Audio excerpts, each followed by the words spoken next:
വിഷ്ണു ഭഗവാനേക്കാൾ കൂടുതൽ അവതാരങ്ങൾ എടുത്തിട്ടുള്ളതാണ് വാസ്തവത്തിൽ മഹാദേവൻ. ഈ 10 ശത്രുക്കളെയും മനസ്സിൽ നിന്ന് പിരിച്ചുവിട്ടാൽ മാത്രമേ ഒരാളിന് ആത്മീയതയുടെ ഈശ്വരീയതയുടെ ഒരു പടവെങ്കിലും കയറാൻ പറ്റൂ. മൂലാധാരത്തിൽ 3.5 ചുറ്റുള്ള സർപ്പാകൃതിയിൽ സ്വർണ്ണ നൂല് പോലെ കിടക്കുന്ന ദേവീശക്തിയെയാണ് കുണ്ടലിനി എന്ന് പറയുന്നത്. ദേവീയ ഷടാധരങ്ങളിലൂടെ വേണേ ഉണർത്താൻ. നമ്മുടെ തലയ്ക്കകത്ത് തലച്ചോറിൽ 1000 ഇതളുള്ള ഒരു പത്മം. പ്രേമമെന്ന് പറയുന്നതും സ്നേഹമെന്ന് പറയുന്നതും രണ്ടും രണ്ടാണ്. രാധ ഭഗവാനെ സ്നേഹിക്കുകയല്ല ചെയ്തത്, മറിച്ച് പ്രണയിക്കുകയാണ് ചെയ്തത്. ഋഷീശ്വരന്മാർ തൻ്റെ ധർമ്മഭക്തികളുമായി സംഗമിക്കാറുണ്ടല്ലോ. പല ഋഷിമാർക്കും ഭാര്യമാരുണ്ടായിരുന്നല്ലോ. ഇന്ദ്രിയങ്ങളുടെ ഇളക്കം മൂലം ഉണ്ടാകുന്ന വിചാര വികാരങ്ങളെ മൂഢരായ ആളുകൾ സുഖമെന്ന് വ്യാഖ്യാനിക്കുന്നു. ത്രിസന്ധ്യകളിലെങ്കിലും 2 സന്ധ്യകളിലെങ്കിലും, അതായത് പ്രഭാതസന്ധ്യയിലും സ്വയം സന്ധ്യയിലെങ്കിലും മഹാദേവനാമവും ദേവീനാമവും നിരന്തരം ജപിച്ച് രാവിലെ ഒരു 3 മണിക്കൂർ, വൈകുന്നേരം ഒരു 3 മണിക്കൂർ ജപിച്ച് ആ രീതിയിൽ മനസ്സിനെ ശുദ്ധമാക്കി ഈ നേരത്തെ പറഞ്ഞ അഷ്ടരാഗങ്ങളെ ഇരിച്ചു കളയണം. ഏതൊക്കെ? അഷ്ടമെന്ന് പറഞ്ഞാൽ എത്രയായി? 8 രാഗങ്ങൾ. എന്തൊക്കെയാണ്? കാമം, ക്രോധം, മോഹം, ലോഭം, മതം, മാത്സര്യം, ഡംബ്, ഗർവ്, അസൂയ, സ്പർദ്ധ. ശരിക്കും പറഞ്ഞാൽ 8 അല്ല, 10 ആണ്. ദശരാഗങ്ങളാണ്. ഈ 10 ശത്രുക്കളെയും മനസ്സിൽ നിന്ന് പിരിച്ചുവിട്ടാൽ മാത്രമേ ഒരാളിന് ആത്മീയതയുടെ ഈശ്വരീയതയുടെ ഒരു പടവെങ്കിലും കയറാൻ പറ്റൂ. ഞാനും ഭക്തയാണ്, എനിക്കും ഇതൊക്കെ അറിയാമെന്ന് പറഞ്ഞുകൊണ്ട് കിടക്കാം, കേൾക്കാൻ ഒരു സുഖമുണ്ട്, മനസ്സിലായോ? പക്ഷേ ഈ പടികൾ കയറണമെങ്കിൽ ഈ പറയുന്ന ദുഷ്ടചിന്തകളെ വഴിയിൽ താഴെ വെച്ചിട്ട് വേണം കയറാൻ. അത് ഉള്ളിൽ ഒരിക്കലും പ്രവേശിക്കാത്ത വിധത്തിൽ അത് ബേൺഡ് ഔട്ട് ചെയ്യണം, എന്ന് വെച്ചാൽ കത്തിച്ച് ചാരമാക്കണം. ഈ ദുഷ്ടവിചാരങ്ങളെ കത്തിച്ച് ചാരമാക്കാൻ എന്താ മാർഗം? അതിനാണ് യോഗ, പ്രാണായാമം, കടയോഗ മാർഗങ്ങൾ, കുണ്ടലിനി വിദ്യകൾ. ഇതെല്ലാം ആചാര്യന്മാർ വച്ചിട്ടുള്ളത്. ഇതെല്ലാം ഈ ശിവദർശനം എന്ന് പറയുന്ന പുസ്തകത്തിൽ താങ്കൾക്ക് വായിക്കാനിടയാവും ഉടനെ. അപ്പോൾ ധന്യ പതിവ്രത നാരി രേണ്യ പൂജ്യ വിശേഷത പാവനി സർവലോകാനാം സർവപാപൗകനാശിനി സേവതേയ പതിം പ്രേംന. പ്രേമമെന്ന് പറയുന്നതും സ്നേഹമെന്ന് പറയുന്നതും രണ്ടും രണ്ടാണ്. ഭാഷ പഠിച്ചിട്ടുള്ള ആചാര്യന്മാരുടെ മുമ്പിൽ ഇത് സ്നേഹം തന്നെ പ്രേമമെന്ന് പറഞ്ഞ് എണീറ്റ് പോകുമെന്ന് പറയും. ഭൗതിക സുഖങ്ങൾ, ഭൗതിക ലാഭത്തിന് വേണ്ടി, ഭൗതിക നേട്ടങ്ങൾ നേടുന്നതിന് വേണ്ടി കാണിക്കുന്ന ഇന്ദ്രിയങ്ങൾ കൊണ്ട്, മുഖത്ത് വെച്ചിരിക്കുന്ന അവയവങ്ങൾ കൊണ്ട് കാണിക്കുന്ന ചേഷ്ടകളാണ് എന്തോന്ന്? സ്നേഹം. സ്നേഹമെന്ന വാക്കിന് എണ്ണേത് കൂടി അർത്ഥമുണ്ടല്ലോ, ഇല്ലേ? ഒരു സംശയവും വേണ്ട. സ്നേഹമെന്ന വാക്കിന് എണ്ണ എന്നും അർത്ഥമുണ്ട്. അതെങ്ങനെയാണ്?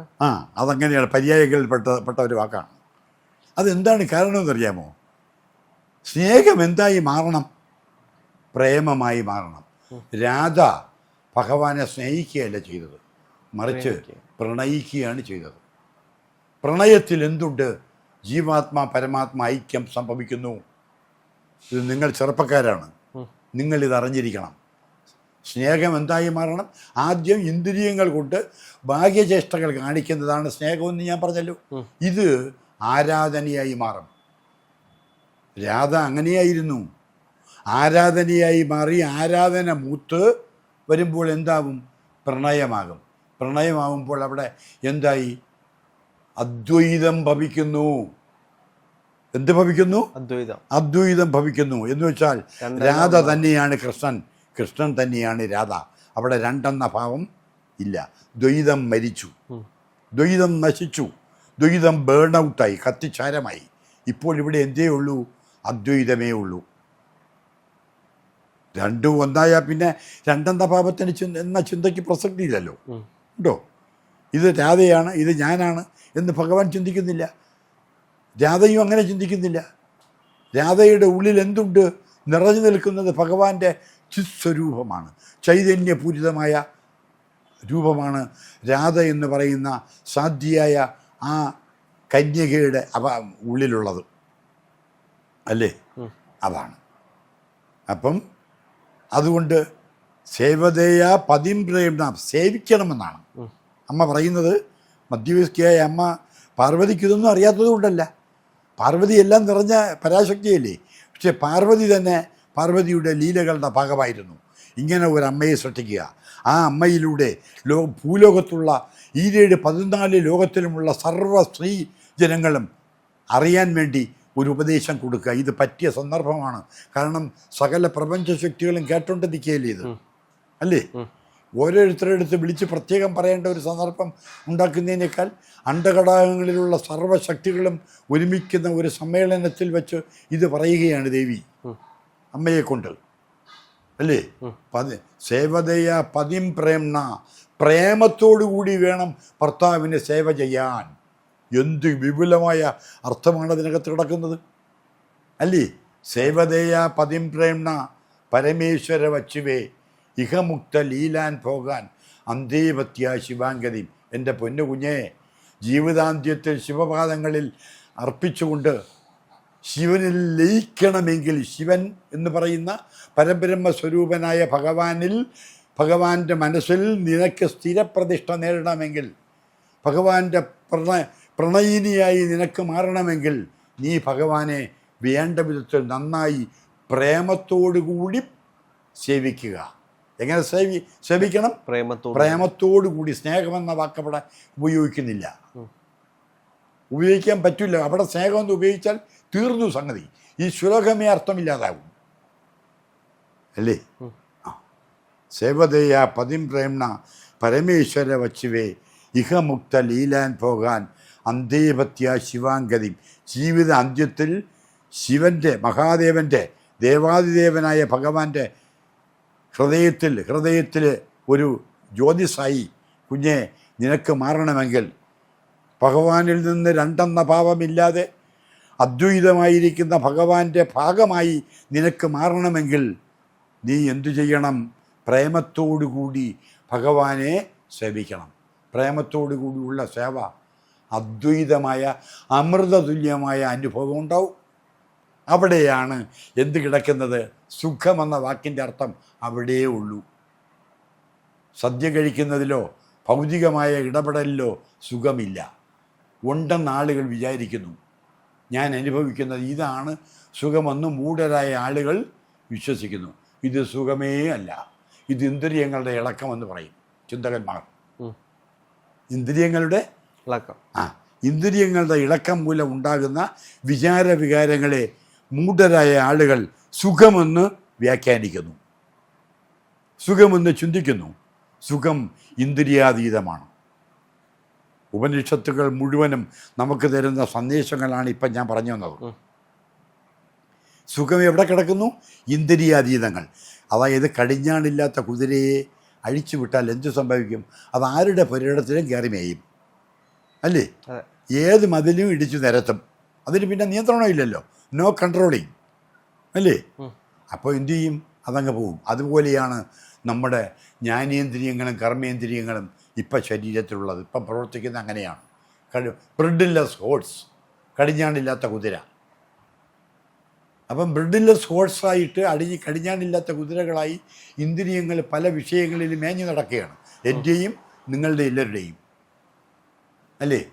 ഈ ലക്ഷ്യമില്ലാതെ മേഞ്ഞു നടക്കുന്ന ഇന്ദ്രിയങ്ങളെ തളയ്ക്കാൻ കഴിയാത്ത ഒരാളിനും ധർമ്മത്തിൻ്റെയോ ഈശ്വരീയതയുടെയോ പടവുകൾ കയറാൻ പറ്റില്ല. ആ ആളിന് ജീവിതത്തിൽ സുഖം എന്നുള്ളത് അന്യമാണ്. പിടികിട്ടിയോ? സുഖമെന്നുള്ളത് അന്യമാണ്.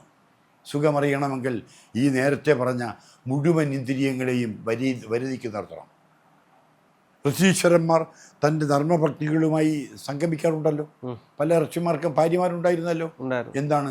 അവർ 2-3 വർഷത്തിലൊരിക്കൽ അങ്ങനെ ഒരു സാഹചര്യം വഴി കഴിക്കുന്ന ആഹാരത്തിൻ്റെ വീര്യം ശരീരത്തിൽ നിറയുമല്ലോ. അത് അസഹനീയമാകുമ്പോൾ ഭക്തിയുമായി ഒരു പ്രാവശ്യം അവർ സംഗമിക്കും. ആ സങ്കല്പം അത് ഈ പറഞ്ഞ ഇന്ദ്രിയാതീത സുഖമാണ് അവർക്ക് പ്രദാനം ചെയ്യുന്നത്. ഇതങ്ങോട്ട് പറഞ്ഞാൽ നമ്മൾ തീരുമോ?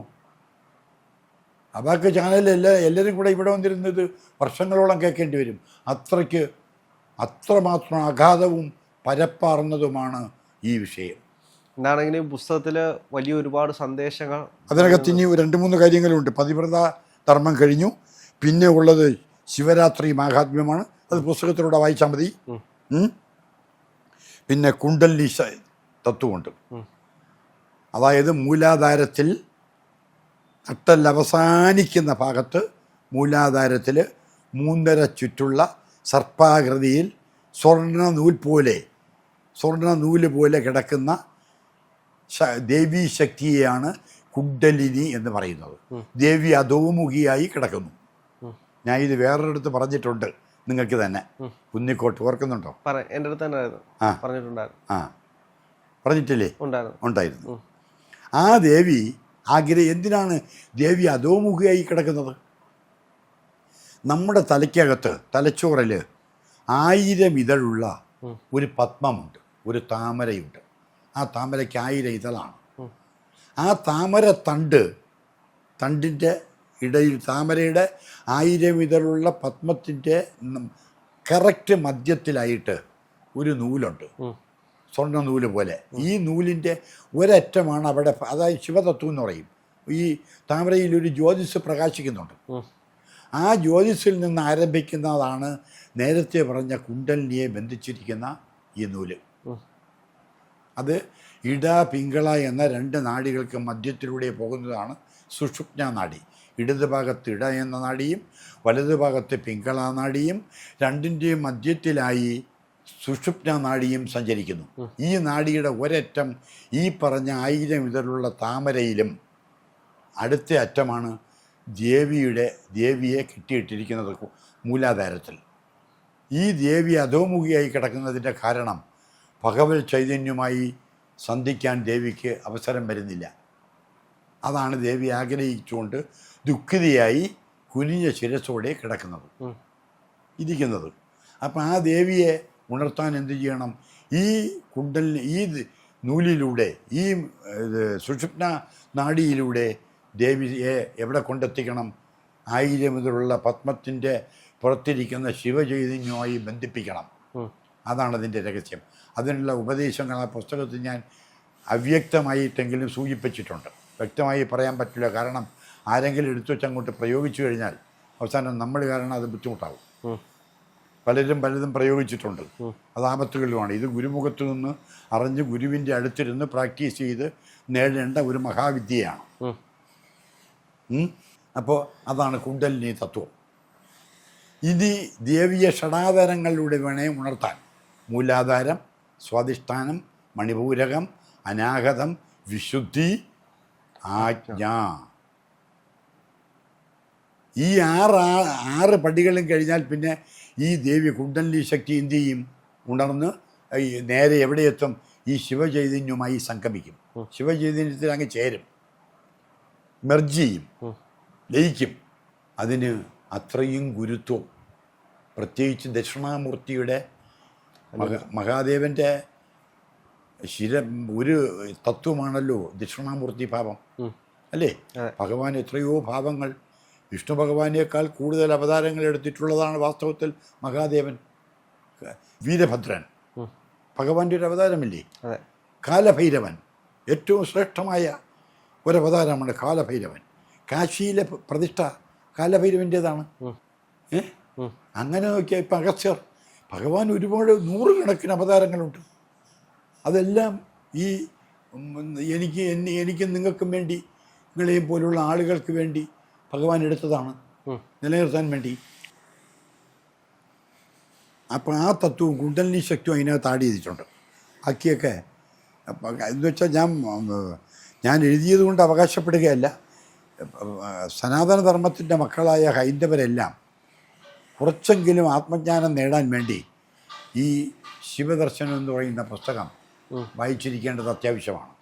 അതവിടെ വച്ചാൽ തന്നെ, വീട്ടിൽ സൂക്ഷിച്ചാൽ തന്നെ ഭഗവാന്റെ അനുഗ്രഹം ഉണ്ടാകുമെന്നാണ് ഞാൻ വിശ്വസിക്കുന്നത്. എന്താണെങ്കിലും ഇത് വായിക്കുന്ന ഒരുപാട് പേർക്ക് അതിൻ്റെതായിട്ടുള്ള അറിവുകളും ആത്മജ്ഞാനവും ലഭിക്കാൻ സഹായിക്കട്ടെ. ഒരുപാട് നന്ദി.